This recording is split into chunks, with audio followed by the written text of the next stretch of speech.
Hello, hello, hello to you beautiful people, and welcome back to another weekend walkthrough previewing the best games in college basketball this weekend. I'm also going to talk about some of the recent games that happened.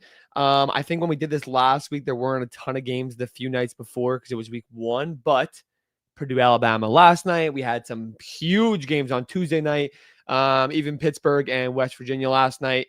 I am going to be answering your questions basically the entire time also. So you can put questions in the comments also, whether you're on Twitter or YouTube. YouTube's easier for me to see, obviously. But no, I'm going to get into it. We're going to preview the games this weekend. I think Arizona, UCLA tonight. BYU, UConn tomorrow is the big one. Notre Dame, Ohio State, and Houston, Auburn, both on Sunday. And then we'll get through a lot of the other games also. I know Providence and Colorado are playing, and there's a bunch of other games also that we'll get into, but those four that I mentioned first, will be the ones that I dive deep into with some preview cards for you. How are we, everyone? If you're just joining in, hello, welcome back. I'm happy to be here. This is the second time doing this. Hopefully they just get better and better. Which team is number one right now? Let's add some comments on here. Which team is number one right now? I had Houston number one and Purdue at number two to start the season. I haven't moved off that.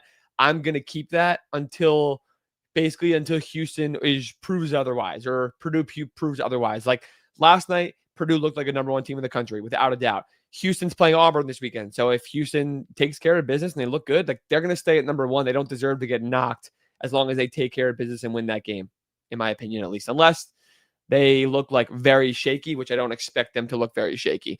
I agree. Love Houston. I see should be Purdue after last night. Listen, I don't have a problem with it. Though at the beginning of the season, I was very heavy on like, these are the two best teams in the country.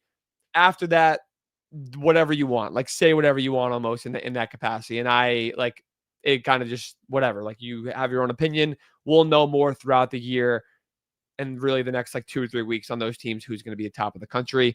We'll get through a lot of these questions. UConn taking care of BYU tomorrow. We'll get into that in a second.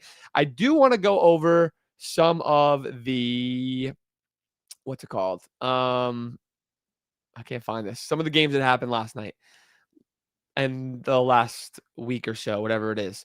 That's not right. We don't want that on there. We want, there we go. That's what we want on there. Okay. Games happened last night.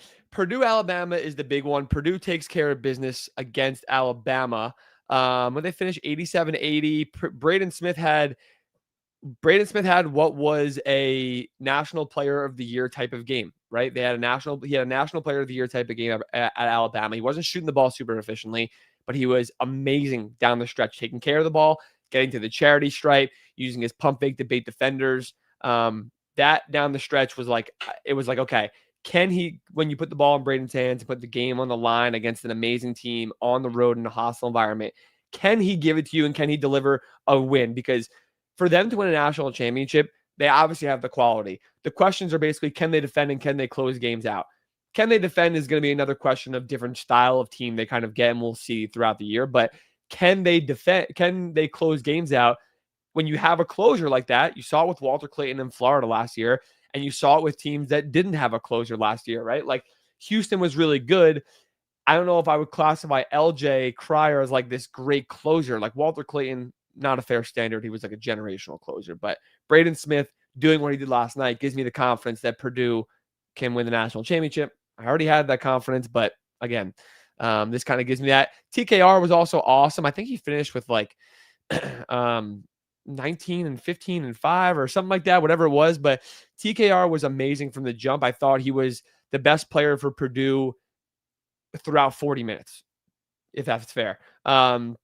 His energy was amazing. Offensive rebounding was amazing. His short roll play, the ability for Purdue to run two big sets and schemes with Matt Painter, with him and Clough, or him and Jacobson, or vice versa, was awesome. And I thought really made the difference for them. TKR's first game of the year, I think, that he's played so far. He also is just like this level of like psychopath a little bit in the best way possible. Like he was diving on the floor in kind of rashly at times, like super aggressive, like getting in people's faces. Having a guy like that who was also a borderline, he was a 20-point per game scorer last year. Like a guy like that who's an All-American is very rare. You don't really see that right now. I see some Let's Go Purdue. Let's see what else we got. This is perfect in the back half of my drive right now. Do not watch and drive. Just listen. Do not watch. I'm telling you now, do not watch. Okay. Is that fair? Yeah. But Purdue, great win for them so far at the start of this season. And that is good. For Alabama, I don't think it's like the end of the world at all. Their guards, like LeBaron Filat's not going to shoot that poorly at probably again the entire season. I thought Purdue played him well. I also thought at a point like the shots just really weren't falling for him. Wouldn't be too worried if I was Alabama. Like this is a very similar Alabama to what we've seen in past years. They are fast. They are dynamic offensively. It felt like at times for Bama that you kind of they went on stretches they were down. They go on stretch of 7 to 8 points within 2 minutes. All of a sudden they have a lead back when it still felt like they should be down by 5 or 10. Their ability to stay in games, kind of have streaky runs like that is super important. And if teams can't defend them, then it's going to be a huge issue. And it's a big benefit for Alabama, obviously. But I thought Alabama looked pretty good, pretty confirming that they're a top 10 team in the country, like we saw when they pretty much manhandled St. John's in a way in the Garden last week. So Alabama, I wouldn't be too worried about. I don't think it's like, oh, we didn't shoot that well, we turned the ball over, we're the best team in the country when we play well. They're a top 10 team in the country. I wouldn't worry about it. Someone asked about West Virginia, I think. I don't know where that was. Let me get back to the comments and see that. I don't see them here, but West Virginia manhandled Pitt last night, 71-49. Good Lord. That is an absolute ass kicking. And there weren't many other games. I did see the Kansas State late game. Kansas State put up damn near 100 points. Loyola Chicago got their booties kicked again, which we don't love. And that's not good. Before we get into the other games, let's get into some of the other comments we saw. Finally, a couple centers to play next to TKR. Yeah, I thought Daniel Jacobson and Oscar Clough looked great, and they looked even better with TKR on the floor. Like, they looked decent in their first few games, but I thought the freedom for them and the ability to draw attention to TKR was amazing and open up the game for Braden, Jesus, for Oscar Clough, Ed, Daniel Jacobson. Sorry, we just got off recording with Coach Schulman at UT Martin, which I did see some comments on. We were recording with Coach Schulman, Jeremy Schulman, the head coach there for the Skyhawks, for the Monday's podcast episode. They're 3-0. They just beat UNLV at UNLV. They just beat Bradley at Bradley. They're going to FSU on Tuesday, which is going to be an awesome game. But when I tell you this segment on Monday is going to be amazing, you have to listen to it. He is one of a kind. Like, he was at EMCC, which is Last Chance U for football with Buddy Stevens. Then he was at East Florida State, another JUCO school. And then he got to UT Martin, where he's from. He's from Nashville, from the state of Tennessee. It's a great listen. UT Martin looks great right now. The international flair, the versatility they have on both ends of the floor is absolutely incredible. I might as well keep on this. The most important question is, how is UT Martin pulling the upset on FSU?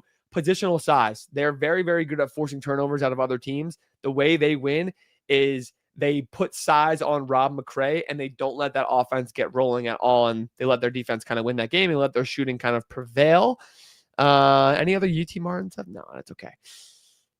We're back. I love this segment. Keep this up. I got you. Thank you. League him on Twitter. Let's go. I'm here. Tuesday games were great. Yeah. Should we get back into Tuesday real fast? Let's do that real quick. Tuesday. I already talked about it on video form, but Wake Forest looked good. Can I not? There we go. Wake Forest looked good against Michigan. Michigan, the turnovers and the shooting are my biggest worries for them. And just like it was last year, I feel like it's a similar team to last year with a little bit more upside, because the bigs, like last year, Dusty May turned two mid-major bigs, even though they were very good, Vlad Golden and Danny Wolf, into a very, very good team and a top 20 team in the country. Now, what do you do with Yaxel Lendenborg, Ade Mara, who looks amazing, and Merez Johnson, who's from within the Big Ten? Kentucky, Louisville felt like an ass kicking, even though Kentucky came back a little bit. The Louisville guards are next level, and Kentucky's got to figure out their defense. Love Illinois and Texas Tech. Illinois is deep with offensive options everywhere. They defended much better than I thought they would, even though JT Toppin was amazing. Neither team was fully healthy. Texas Tech doesn't have their center, Luke Bangboye, and they don't have a lot of depth already, so it was a huge drop for them. Illinois didn't have Mihajlo Petrovic, and they didn't have arguably their best player in Tomislav Ivisic. So I love both those teams. I think they're both probably top 10 teams in the country right now. Gonzaga beat the poop out of Creighton. I wasn't super surprised, but I was surprised at how bad it was. I've talked a lot about Gonzaga. Very, very high on them. I think they're absolutely unbelievable. Anything else? Let's see. Ohio State, we'll talk about in a little bit. Cincy and Dayton, Day Thomas, Sean Abayev looked really good there. Dayton, I'm not too worried about. Their goal is to win the A-10. Yale beat the crap out of Quinnipiac. Yale is definitely a team to watch. And let's get on to the goods. Let's get on to this weekend stuff. Why don't we? I'll answer a few more questions also, actually, too, if you guys have anything. Thoughts on BYU news with Kennard Davis? Yeah, I don't know much about the DUI stuff besides whatever I saw. Now I'm going to go look it up. Make sure. I know he got arrested for DUI. There was an accident. I don't know exactly what happened. It was 11:45 in the morning. I saw a bunch of different things about why was he drinking? Was it medicine? No joke. I really don't know enough on it. So let's wait and see. Like, it's a DUI, but I do want to wait and see what happened. Yeah, horrible situation in Provo. It's not good. It's not good for their depth that they already lost a piece for the entire season on one of their transfers, and now they're going to have to rely on the rest of the guys more. Last question I'll take, and then we'll get into the preview for this weekend. Where is Purdue's defensive ceiling? Maybe Jacobson can become presence in the paint, and wings like Jakari and CJ Cox can lock down. They definitely need more from the wings, I think, than the front court presence, because like Jacobson, TKR is not the best defender, but he's big in size and he has those moments. And Clough is a solid defender. They have enough size and front court depth there to be fine, and to be a good defensive team in the interior. My worry for them is on the perimeter, where they looked decent against Alabama last night, but I feel like the Alabama guards kind of like were just not really hitting a lot of their shots outside of Aiden Holloway. Houston Lay hit a couple of big ones, and Latrell once or twice, but LeBaron being their leader was definitely a little off. And if he was on, maybe that game looks different down the stretch. So I think the wings need to be more locked down. You need to be able to rely on them more defensively. I was worried about Jakari at one point in the game, but they kind of picked it up and they looked good enough to beat a really, really good offensive team. So let's get on to this weekend. Why don't we? Let's talk about the games this weekend. Let's start with Arizona and UCLA. I see your comments. About UConn and BYU and a lot of the games. I will get into that game, I promise. I did see this. Worried about the guard play of Michigan. Cadeau hasn't been efficient, and Burnett isn't the guy.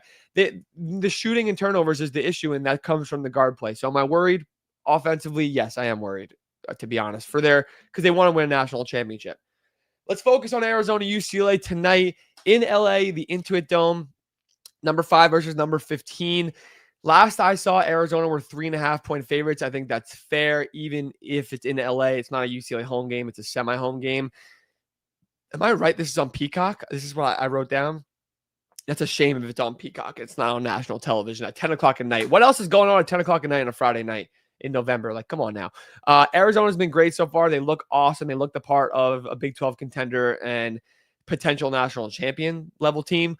Cole Pete and Jaden Bradley have been amazing. They've been scoring a buck ton. My biggest takeaway from them, they're averaging 8.5 assists a game together. And it's not like Jaden Bradley's at six assists a game. Like, I'm pretty sure it's 4 point something and 3 point something, and for Koa Pete being a little bit lesser. But the fact that Koa is playmaking so much also brings me so much optimism about that team, and then especially that duo. I think Delorso's at 3 assists a game. I think Braden Burries is at 3 assists a game also. Like, they got playmakers all over the place. Jaden Bradley and Koa Pete in a 2-man game, in a pick and roll. They're not elite shooters, but when they get downhill, they can play. Jaden Bradley's a great playmaker. He can get 2. He can score downhill. And Koa Pete off short rolls, if he's playmaking like this, is absolutely amazing. Nothing on national TV anymore. It feels like, yeah, it's crazy. At least it's not an ESPN game for you YouTube TV watchers, so that's good. Not to bring that up, I'm sorry. But other than that, I look at the rebounding differentials, which I think is going to be a huge, huge piece in this game. I put on UNLV, UCLA side, they only play 2 guys over 6'9". They're very guard heavy between Donovan Dent, Sky Clark, Jamar Brown. I'm missing someone. Trent Perry is the other one I'm thinking of. Tyler Bilodeau is more of a wing and a scoring forward, but they play 2 bigs and between Xavier Booker and then 1 depth piece. Like, they're not big. They're not an amazing rebounding team. Arizona, on the other hand, is massive. They're athletic. They've had a +2, a +9, and a +16 on rebound differentials. And the +2 is against Florida, arguably the biggest and best front court in the country, or one of the best. Maybe Arizona's the best. I think that's going to be a problem for UCLA for sure. Even though they play up in size, even though they have a solid defensive scheme, the rebound differentials and the size for Arizona is going to be a huge concern for me for UCLA.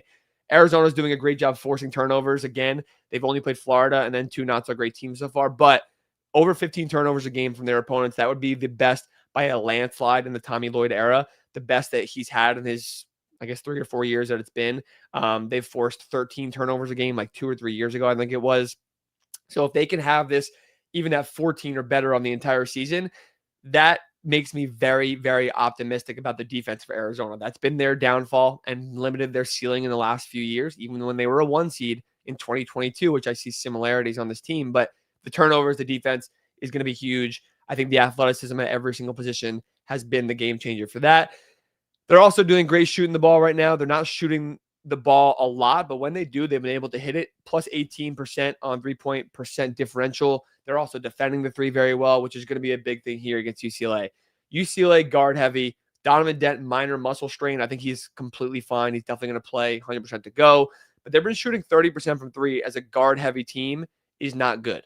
It's not very good at all. They need to shoot the ball better, especially if they're going to be a team that wants to be a Final Four team, which is their goal, and to compete for a national championship and in the Big Ten title. It worries me a little bit for UCLA.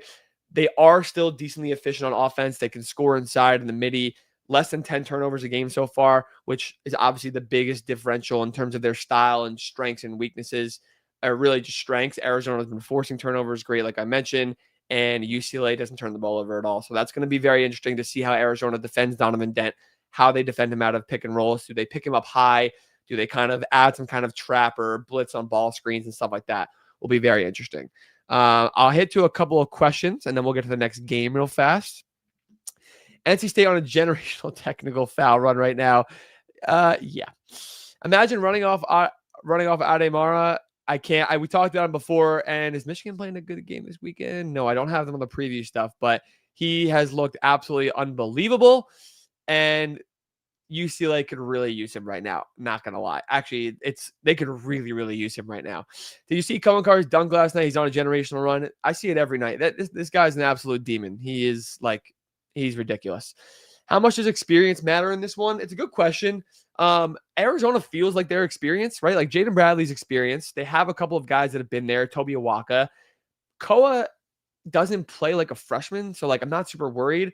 Braden Burries, on the other hand, in the Florida game, again, it was game 1, looked like a freshman at times. Dwayne Aristode, I like a lot. I think he's a really good role piece. And again, this speaks for not just Arizona. A lot of the freshmen in college basketball don't look and play like freshmen. That being said, there will be moments that you will see freshman moments. Koa Pete will not put up 20 and 30 every single night. He will have freshman moments at some point for sure. Could it happen tonight? Of course it can. I don't think it will for him as much because of his play style also and physicality and how built and athletic and kind of ready for college and pro he is. But you saw it with Arkansas. Malik Thomas and Darius Akoff back in the Michigan State game last week had freshman moments down the stretch, even though they're very confident aura-filled freshmen. They don't play like freshmen. They will have freshman moments. So it's not a major concern, but it could be something to watch out for if the Arizona freshmen do struggle at all. I saw this before. We were talking about the national TV and the streaming stuff. This is on Peacock. When's the next Urban Edge game? Dude, I'm not doing Urban Edge anymore. It was a free stream, which was cool, but they can't even I couldn't watch the game for 5 minutes without it getting shut off. Under over 25 minutes before Mick's first tech. In this one, maybe no, I'm just kidding. I don't know. I'll take the under. I don't think he gets a tech tonight. I think he's going to be poised tonight. I think. Who knows? Let's get on to the next game. This is a big one. I'll get into the rest of I will go 4 games. We have Arizona, UCLA. We'll do this game. And then Notre Dame, Ohio State, Auburn, Houston. And then I'll go over the rest of the games of the weekend also kind of more in a big bunch in a flash because there are other games I want to get through. This is the big one. Obviously, no Kennard Davis, which is a big thing for BYU now. As of, I guess, this morning or last night, or this morning, right? Or last night, I think it was. Sorry, the DUI for Kennard Davis out in Provo. Don't really know much other than he got arrested for a DUI, and we'll see what happens. But a probably are not going to be playing with him in this game. UConn, basically a home game in Boston, Massachusetts, TD Garden. Love that BYU is going to play there. I put UConn minus 4.5. I couldn't find anything on lines, but this is my best guess based on data analytics, KenPom projections, etc., and just my overall opinion on it. 4.5 is probably my guess, maybe a point one way or the other, but I'd imagine most of the people are going to be on UConn on this one. 7 p.m. tomorrow night, Saturday night on Fox, national television, not ESPN for you YouTube TV watchers. Let's start with BYU. Actually, we could just go together here because BYU is basically the best team in the country at not turning the ball over right now. 8%, 8.5% turnover percentage, under 6 total a game. Second on total per game only to Clemson, who doesn't play as fast and as good of an offense. So to me, BYU is the best team in the country right now at not turning the ball over and still having a great offense. They're 7th best on KenPom right now, which is great. UConn, on the other hand, haven't played good teams yet, but they're forcing 15 turnovers a game, and they're scoring at 1 point per possession off of those turnovers. That's going to be the definition of the game right here. Who can basically, what's going to give? It's like UConn forces a ton of turnovers. BYU doesn't turn the ball over.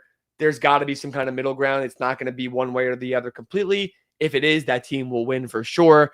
If you go watch BYU's offensive sets, they're beautiful. But if you go watch how UConn defends, it's very good. It's much more improved than last year. AJ Debanza, Richie Saunders, and Rob Wright are scoring 57 points a game. I want you to hear that again. They're scoring 57 points a game. They're all on 29% usage. That is the best trio in the country. Without a doubt in my mind, there's no other trio that's scoring at will like that, that's that balanced, and especially on the usage and playmaking ounces. Like, they are, it's a ridiculous trio. I knew that they would be one of the best trios in the country. We all knew that. But it is an absolutely crazy duo, crazy trio. They are the ceiling of this team, obviously offensively. Everything runs through them. And the best part about all of them being so balanced and even, you can play with one of them or even two of them off the court for spot minutes here and there.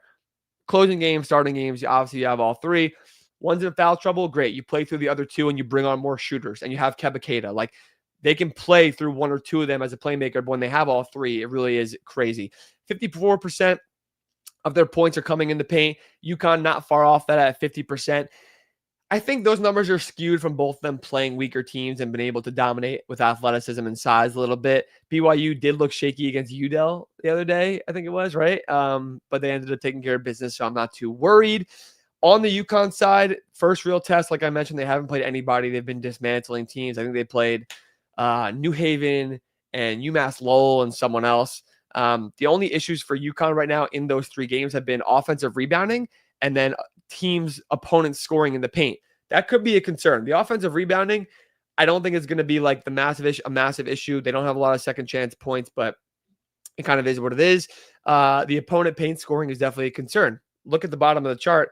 BYU scoring 54% of their points in the paint. They're not shooting the ball as much as they probably can because they've got snipers. Rob can shoot. AJ can shoot. Richie's a sniper. Tyler Maroos, like, they got shooters, even if Kennard Davis isn't playing. That could be a hole for BYU to exploit. Kevin Young's got a great offense that doesn't turn the ball over. If their schemes can get downhill and get paint touches, that's how they're going to win this game in a hostile environment at essentially a UConn home game. Let's see what we got here. Questions on this game. Ryba definitely looks like a freshman. If Reed gets into foul trouble, I'm worried. Yeah, and I think that's part of the point of the opponent paint scoring and the offensive rebounding being an issue for them, is that it's very, very heavily weighted on Terrace Reed, who's been great. Terrace Reed's been awesome, but Kebaketa is a monster. This is their first real test. It's Terrace Reed's first real test too. Kebaketa is just an absolute force, throwing his weight around. He's not what's the word? He's not irresponsible with it. He's not like reckless. So that's definitely someone to look out for. I absolutely agree. Very interested to see how much UConn defense can bog down the BYU offense from what they've shown so far. Villanova definitely did good, but obviously less talented. Yeah.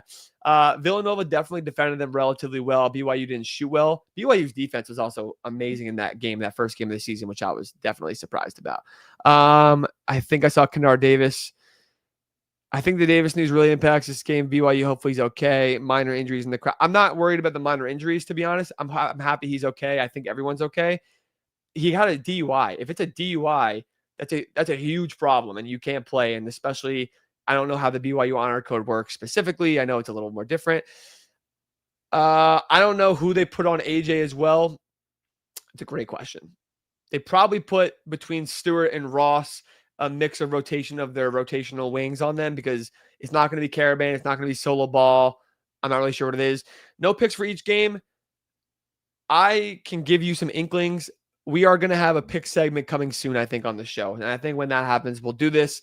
I almost like BYU in this a little bit, to be honest. Like the Boston thing is throwing me off a little bit, but I like BYU's matchup with the size down low and how good their offense is playing. I don't think they're going to be turning the ball over a ton. UConn's defense was a huge issue last year. It's improved. I don't think it's vastly improved to where it's like this crazy, crazy difference. And I think that could be seen today. That being said, UConn could make them look silly because BYU has looked kind of shaken. I mean, I don't know who anybody puts on AJ. It's a good point, but I'm trying to think of other teams in the country, right? Like defensive teams like Houston can put a mix of Isaiah Harwell and even like Chris Sinak and like some other guys like that on there on AJ to at least stifle him a little bit. So we'll kind of see how that game goes. Are you going to be at the Duke game on Tuesday? Yeah, at the Garden. I think it's Duke, Kansas. I will be in the building. Let's go on to the next game. Let's go Notre Dame, Ohio State. Won't spend too long on this one, but I thought it was an interesting one. Two teams playing on Sunday at 12:30 on FS1. Two teams playing on Sunday that have looked good, especially Ohio State so far, and I think both fan bases want them to be a tournament team.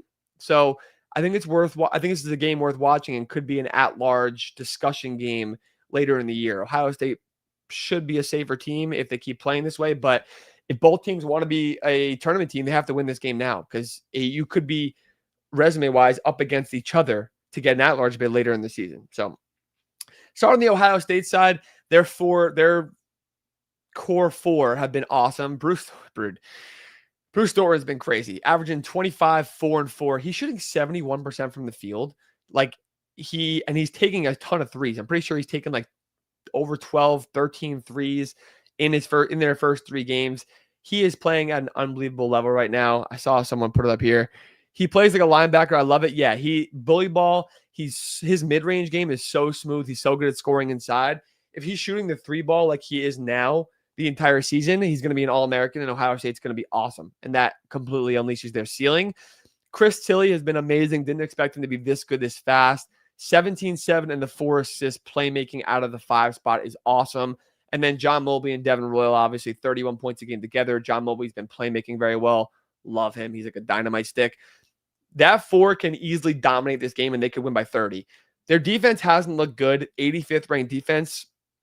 Could be a little skewed by the IU Indy game where they gave up 100 points to them, but that's how IU Indy plays. Ohio State maybe wasn't really prepared for that, and they kind of played into it a little bit. Took care of business. Again, they were fine in that game. They won by like 18 or 20, but the defense could be a concern. Notre Dame is interesting. I don't think that they're this amazing team at all, but I love Micah Shrewsbury. I love the system he plays. They're shooting the ball from 3 really, really well. Carson Tout, 7th-year player. He's only 6'7" on the wing, averaging 13 rebounds a game, only scoring 6 points a game. That is good and bad. It's good to have a guy like that. It's bad that you're relying on a 6'7" wing to be your leading rebounder because they don't play a ton with size. They do have 8 guys scoring 6+ points a game, 39 bench points per game so far. One of the best in the country, getting guys off the bench to score. And they have Marcus Byrne. He hasn't been super efficient as of late, and he hasn't been really super efficient in his career. He has to turn that up if Notre Dame is going to be a winning team at the high level to beat teams like Ohio State. So we'll see how that goes. If I had to make a pick, I'd go Ohio State here. They're also playing at home in Columbus, which is definitely a big point of it. Where would Ohio State be without Bruce Thornton? He's a dude. I actually think they'd still be decent because like John Mobley would be even better than he is, but Bruce Thornton's incredible. Like they wouldn't be in conversations. We wouldn't be talking about this game much at all without Bruce Thornton on this team. Like the fact that he stayed after them struggling says a lot about everything that they have there and they're trying to build. Jake Diebler, everyone has questions about, including me. But this is the year for them. Like they got to return their trio of Bruce Thornton, John Mobley, Devin Royal. They brought in bigs like Chris Tilley from the mid-major level. Like this is the year for Ohio State to be a tournament team, and the guys are bought into it. So this would be a great football game. This is literally, yeah, exactly. This is college football playoff, we might end up seeing this game for a national championship realistically, which could be an interesting one. Good point here. Jalen Harrison got concussed in the first game, missed the second game. Notre Dame going to win this game, though, through the guard play. We'll see about that. It's a lot of guard play both ways. I think Chris Tilley is going to be a difference maker, if anyone will be. Let's do one more game preview card, and then we will get through the rest of the games for the entire weekend. Houston, Auburn, number one hosting. Number one, technically traveling to number 22 in a semi-home game in Birmingham, Alabama. I put it on the bottom right. Semi-home game. I think Auburn's 2 hours away from Birmingham, if I am correct. I think I'm right on that. But nonetheless, semi-home game for Alabama, for Auburn, which plays a little bit into it. The Auburn fans travel well, especially locally, so it'll feel like more like an Auburn home game. Houston's not that far. Actually, let me look it up. How far is Houston to Birmingham, Alabama? Oh, it's far. They're going to fly. It's a 10-hour drive. I didn't know. Oh, yeah, that's far. Oh, they got to go through Mississippi and Louisiana. That's right. Definitely a home game for Auburn, and the Auburn fans will be out there. Auburn right now has looked, outside of the Bethune-Cookman game, they've looked fine. Really good offensive rebounding team if Keyshawn Murphy's healthy and playing. Keyshawn Hall, 24 points a game right now and 11 rebounds a game. He's doing it efficiently well. Keyshawn Hall has looked absolutely unbelievable. He led the Big 12 in scoring last year. So I'm not surprised that he's scoring the ball so well. I'm surprised that he's playing this well. Efficient, 24 points a game. And it's been important because Tahad's shooting 17% from three, and the team's shooting 28% from three, and Tahad's taking a lot of those threes. So Keyshawn Hall is definitely carrying this team right now. And I think they're going to need more of Tahad, especially in a game against Houston with the number one defense in the country, a team that notorious for shutting down guards, making them uncomfortable, trapping guards, and giving them issues. Tahad's going to have to let the game come to him a little bit, and he's going to have to be smart, get the ball out of his hands. I know Stephen Pearl and the offensive their offensive system there is going to try to game plan things to move the ball quickly. They're going to have to be on their shit in this one, because if they start turning the ball over at all, it's night-night. If you go down to Houston, especially with how Auburn has looked, it's going to be night-night pretty early. They're letting 50 points a game. They're letting up 50 points a game to their opponents so far in their 3 games. Haven't played great teams so far, but 50 points a game against anybody, like, I put a laughing emoji. Like, what are you supposed to do at that point? Like, that's actually crazy. Emmanuel Sharp has been awesome. Miles Uzon, not been scoring a ton, playmaking well, still on higher usage. Kingston Flemings, the freshman, someone that I've loved since the summer. And since he committed to Houston, he's been unbelievable. I'm pretty sure he's averaging like 14, 3 and 3 or something like that, shooting the ball super, super well, efficiently. He is a difference maker in this game for Houston, 100%. He's a Houston guard through and through. If he plays this well all year, he might be gone after a season, and go to the NBA. But he's a guy that I think long-term for year 2 and year 3 will be the Marcus Sasser, Jamal Shedd type guys. That's who I think Kingston Flemings is, and he's even better than they were earlier on in his career in his first few games. He's been incredible. That's an elite backcourt. If Kingston Flemings is playing at this level, he's going to have to be on the court a lot for offensive schemes. He's a great defender also. So are Sharp and Uzon. That's a problem for anybody playing against them. They're shooting 29% from 3, and they're winning games with ease right now.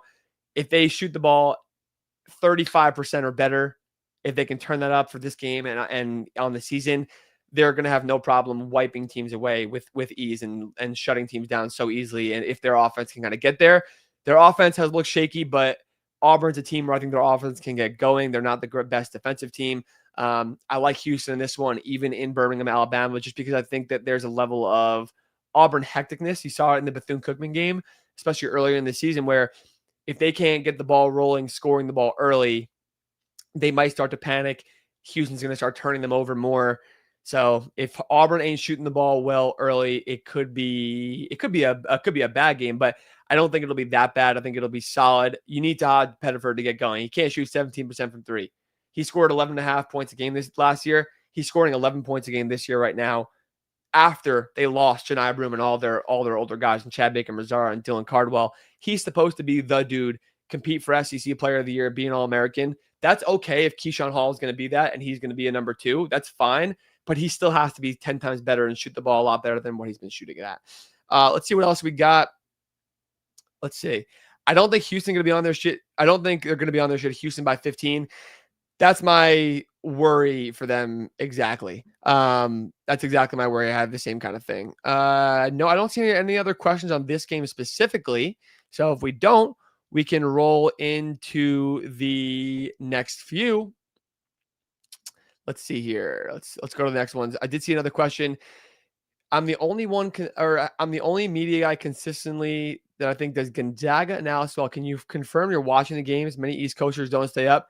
Can confirm I do not sleep very much and very well, especially during the basketball season. I watched their Oklahoma game, and then I watched the Creighton game for the first half. I turned it off because it was super late, and I did go to sleep on Tuesday night, but I didn't need to watch the rest of it. I do watch the Gonzaga games. They're very fun to watch. I'm a huge Gonzaga supporter this season. I think they're awesome. So, yes, can confirm, do watch. Friar. We're going to talk about the Friars in a second. Let's get on to – let's do this. Here we go. Where is it? Here we go. Thursday, Friday. Friday night, we got a game live right now. Central Michigan and Coppin State, if you're interested in watching some daytime basketball. Other than that, tonight, IU Indy is always fun to watch. Duke and Kentucky have games that they're going to easily win. I know that there's a couple of good games tonight. Furman, UNI is a really good mid-major game to watch out for. UNI has looked great. Furman has not. High Point UAB is another really good game to watch. High Point's been awesome. Drake SIUE is another good game to watch. Illinois State USC could be interesting. Illinois State supposed to be one of the better mid-majors in the country, traveling to Inglewood out in Cali. So maybe they can make that a game. A lot of easy games for big teams. UCF, Texas A&M. Texas A&M needs to win that game. I think Iowa will handle Xavier fine. Michigan should handle at TCU. I know Providence plays tonight. Here it is. Providence at Colorado in Boulder. I love this game. I see Colorado's favorited -1.5. I like Providence in this game. I think Ben Dak has looked great for Colorado so far. They're not a good team deep with options, in my opinion. I still think Providence is a potential tournament team. And Stephon Vox, being as good as he's been, I think could have a huge game tonight. Love him. He's a fearless European sniper and sharpshooter. He fearless in terms of he'll shoot the ball from anywhere. In that Virginia Tech game, he was shooting all over the place down the stretch. And he started off 4 of 7 or 4 from 8, ended up 4 of 10 or 4 of 11. But those percentages don't really reflect how good of a shooter he is. He's been doing the really good job getting downhill, scoring the ball, creating in the paint. Love Stephon Vox. Love Jason Edwards. I still think Providence is a tournament team. I wouldn't be super worried about it. Michigan scares me after Tuesday. Again, turnovers and three-point shooting for Michigan.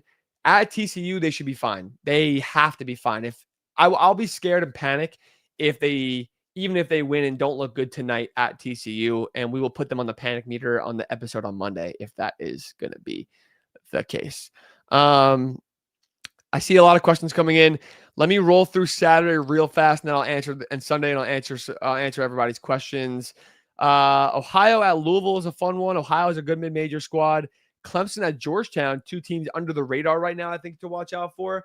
I'll definitely be intrigued to see if either of them are legit, and we'll kind of see maybe both of them are going to be good tournament teams. Definitely want to watch that game. I want to make sure I give you guys all the good games to watch. Maryland at Marquette, probably be nasty.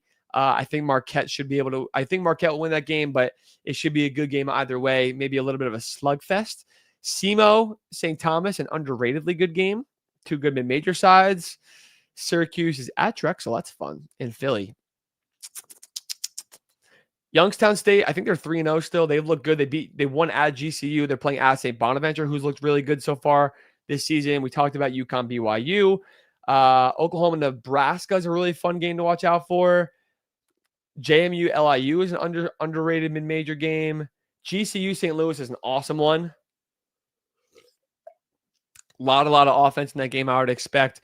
Both teams trying to be tournament teams. St. Louis is still undefeated. This is a really good game for St. Louis to pick up as a win if they win this for at-large potential. I look at the A10 between Dayton, St. Louis, VCU, and GW are the only teams that can probably get at-large bids at this point already. And Dayton probably already pushing it, losing to Cincy. But St. Louis is one of those teams still viable for one, so they're going to have to win a game like this. And I think that they maybe will. Bradley, San Francisco is a great one. Bradley coming off the loss against UT Martin at home, and San Francisco coming off, they lost to Memphis, I think, and then they beat a decent team after that. Sunday. Any other games? Notre Dame, Ohio State, I talked about. South Florida is a good team to watch there. They're fun to watch. Houston, Auburn, we talked about. UNLV, Memphis is definitely an interesting one. Loyola, who's looked bad, playing against Colorado State, should be interesting. And Miami, Florida is not bad. I'll watch that. And then Purdue, Akron. Akron's a really good major squad. I definitely want to watch. I would definitely want to watch that one. All right, let's answer some of your questions before we hop out of here. Yeah, I forgot TCU's major buns. Yeah, Michigan should be fine to win that game. Thank you, Fryer. Looking forward. Do you think Kansas loses to all the triangle teams? Are they playing all of them? Oh, yeah, they are. Whoa, that's kind of crazy. They just played Carolina. They're playing Duke on Tuesday, and then they're playing NC State, I think the 13th of December, if I'm correct, on a Saturday.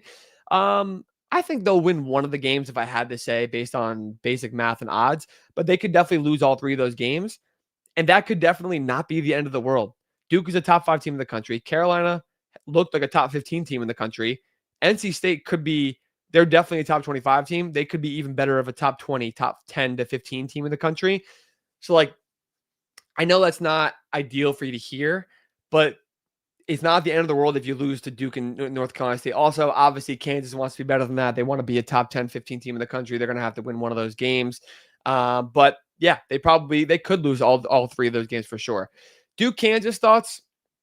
I'll get into it more. I haven't looked into any underlying analysis and numbers and data, but if I had to say hunch, I'll go Duke. Duke traveling in MSG. Also, the fans go crazy there. I will be there on Tuesday. It'll be interesting because I actually think the Kansas guards, that's a good opportunity for them to look good because the Duke guards have been kind of shaky. So I think that's a good opportunity for Kansas to look good against a really, really, really, really good team. I think it's a friendly matchup for them in the backcourt, but in the front court, even Dame Sarr playing up big, Cam Boozer, that's going to be an issue. Well, I'll be there for both games Tuesday. I'm not going to lie. Didn't know that there was another game on Tuesday before or after that. Is that right? I don't think that's right. Tuesday in the Garden. Oh, Michigan State, Kentucky. Oh, my apologies. Michigan State, Kentucky also. Oh, it's like the Champions Classic or whatever. I will be there for the early game as well, I guess. I did not realize there's 2 games there. Absolutely, I'm going to be. I knew I was going to be there for Duke, Kansas. I did not know that. Champions Classic. Correct. My apologies. I will be there. I forgot about that. How often do you stream and review college basketball? Every day of my life. These we do every Friday at 11 a.m. Eastern time for weekend previews, podcast every single Monday, and then everything else kind of on social media in between on the week. Did you watch the Mizzou Minnesota game? Mizzou fan worried about the future? I wouldn't be too worried. They took care of business. Jacob Cruz is awesome. He is basically the Caleb Grill for the team this year. I don't think he's as good. He's a little different of a player, but he's similar. I don't think the team is great, but I think the team is not bad. I wouldn't be too worried yet. 1,000 in the live. Let's go. Let's go, Andrew. If you guys are any Michigan State fans and you don't know Andrew, I'd be surprised. Tap into Andrew Talks Hoops on social media. He's great with Sparty stuff and Spartan Illustrated, stuff like that. We're going to call it there for the week. I do have to go take care of some other business in my life. I appreciate y'all for being here. As always, this is only the second time we've done this. We'll do this every single Friday throughout the season, previewing the weekend, talking about what just happened. This video will be up on YouTube right after I stop the live. I'll get it up so you guys can rewatch it. Any analysis, any questions you had, whatever, or if you didn't see the whole thing, the whole stream will be up on YouTube after this. If you're here now, appreciate you. If you're watching afterwards, later in the day on Friday or Saturday or Sunday, again, appreciate you a ton. It means a lot. We'll be back next week on this Monday podcast episode. You'll be able to get a lot more of that stuff also. Where do we submit questions for the pod? Every Sunday morning, we put up Instagram polls and maybe even a tweet on the podcast accounts on Blue Blooded to get those in there.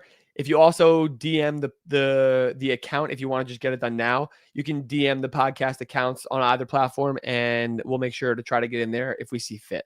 Again, appreciate y'all for being here. Hope you enjoy the weekend. We got some good games this weekend. Not a ton of elite ones, but the ones I went over: Arizona, UCLA tonight, BYU, UConn tomorrow, and a couple of good ones on Sunday. Enjoy the weekend as always, and we got Feast Week coming up soon. So thanks, Goat. Thank you. Appreciate you. Love all you guys. Bye.